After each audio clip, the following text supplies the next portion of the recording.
the whole season has been to get to this moment where now you've got a chance to start racking up championships here, and the first one is the regular season Big Ten title. Let's kind of talk about the process of this team, knowing you had the talent, but sometimes it's easier said than done, and now you put yourself in a position that all you got to do is get a win Saturday, and you're just sharing that league title. Yeah, you hit it on the head. Paint talked about the whole season, like everybody talks about winning championships, but it's more about putting yourself in positions to win one. And that's like taking every game seriously in the league, and I feel like we did, and put ourselves in a good spot. And now we got a chance to do it again Saturday. So super cool. Super happy for our guys and our coaches that we've put ourselves here. Obviously, not everything we want to accomplish, a lot more stuff we want to do, but it's exciting. Has the brand of Purdue changed since you've been here, where I felt like 4 years ago everybody was like, oh, look at Purdue, an up-and-coming team, and now it seems like everybody hates you guys for whatever reason because you've become so good as a group. Yeah, it's definitely changed. I think it was definitely there beforehand. Just I think PJ's groups really did a great job of like establishing that, and before that, Raphael and Ethan. So you can go down the line. I think we've always been established. I will say it's been cool for us to be number one in the country the past few years. So maybe that's a little bit different, but it's really a credit to the guys that came before us. Like they gave us the blueprint. So, and obviously we've had great guys here that have turned into great players, and that helps too. You talked about your role on this team and how it's changed, but have you seen when you come into games that defensively teams play you different and they're going to let you shoot if you want to shoot it? Yeah, that's something I've had to work on. Like I said, it's just about getting the reps, and I always get my reps. That doesn't lie. So just continuing to shoot open shots and realizing that's how teams are going to guard me, and just trying to take advantage of it the best that I can. Zach talked about maybe a week or two ago about how good you are at getting the ball where it's supposed to be and putting other players in a position to score. Is that something that kind of comes second nature? I know that's kind of the player you were in high school a little bit, just setting up others to take over games. Yeah, I feel like I'm always going to make the right play. So obviously, you want to see shots going in, but that's something I've always tried to hang my hat on, and it's more so just me trying to be a good teammate, I guess. It's something I learned from, my dad when I was super little, like play the right way. So just doing that is second nature to me. It's natural. So yeah, I would say I enjoy it. What do you feel like your class's legacy is? Mason obviously redshirted in, but you, Mason, Zach are all third straight year being number one. What is your guys' group's identity? Yeah, I'd say just winning. And obviously we've had some unbelievable guys that have played a huge part in that, like Jaden, obviously, super special talent. Zach, another, like for me to have the opportunity to come in with those guys is really special. So I think that's probably the overlying legacy, is just the talent of those two alone. And Mason's obviously an unbelievable, player as well, the way he shot the ball this year. I'd say just that and the wins is probably what's most important. What do you personally want your legacy to be when you're done here? Just that I was a good teammate. I think treated people the right way.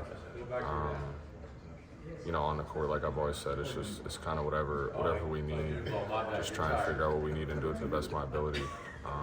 So hopefully I'll be able to do that, and hopefully people see me as a guy that affects winning. It might not be in the box score or stat sheet, whatever, but I think I'm a winner. So, what is this end of the season like, where every game is either you're clinching a Big Ten or it's Big Ten tournament, win and lose? Do these last few weeks just get real hectic as a player? Coach P. It's definitely cool. I think it gives a little bit more fun. It's like, we talked about it all year. People, even though we have a chance to win the championship Saturday, like, that'll be awesome. Obviously, you don't want to take that for granted, because other people would trade your position in a heartbeat. But at the same time, like, nobody that's watching us is going to be like, oh, they won a Big Ten. Like, okay, like, people are going to be like, that don't matter, because it's all about what happens in March. So whether that's fair or not, this position we put ourselves in, But we're excited for it. I think we're excited for the challenge. We're ready, and we're just going to try and keep winning games and playing to the best of our ability, one game at a time, no matter what is at stake each game, I guess. So, but it will be really cool, hopefully, if we get a chance to finish it up Saturday. You talked about your role a lot, just now, and I feel like a lot of other times too. Is that something that, in practice where we don't see, or are you doing the same things? Are you passing or gunning, or just sometimes the high school Ethan Morton in practice? It depends. I think. I think it really depends. Obviously it's more just getting guys. I think it's putting guys in position to be successful for me. Ball mover, being a screener, defender, whatever it is, talking. So I'd say it's more so that, just because that's the role that I'm, playing out on the floor when we play games. So I'd say it's definitely more of that. In a weird way, did last year's loss to FDU unify this team a little bit, where most of you came back, and other than a couple guys, you were all a part of that together? Yeah, definitely something that was sucked to deal with, but I think coming back with most of the group again, to have a chance to rewrite that part of the story, I think will be pretty cool for us. Like I said, it's one game at a time, obviously, but it's been a good motivator for us without being consumed by it as a team, I think. So.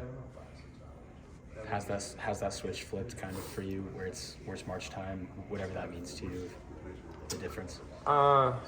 Yeah, you don't want to say you just start playing harder because it's March, but I guess you definitely notice that sense of urgency, not just with ourselves, but I think every game that you play, like this Michigan State team coming in Saturday, like they're fighting for their life in March, so they're going to have a different sense of urgency, and they always play hard. They're super well coached. We have so much respect for the success they've had over the years, so we know they're going to be ready to go and then some. So I guess that too gives you another sense of urgency, knowing that teams are going to be super hungry and desperate. But it's just about staying true to who we are and playing our game and listening to what the coaches say. At this point in the season, how closely are you looking at the Big Ten standings? Maybe they could win a share of it, or maybe we're 2.5 games in. How closely do you kind of monitor that? We've just been focused on ourselves. I think obviously, like Coach said a couple weeks ago, he's like mathematically it kind of comes down to us in Illinois. So we've been watching them a little bit more, I guess. But at the end of the day, it all comes down to our. We control our own destiny with what we do Saturday and beyond that. Not just for the Big Ten, but to set us up the right way for March and all that good stuff. So.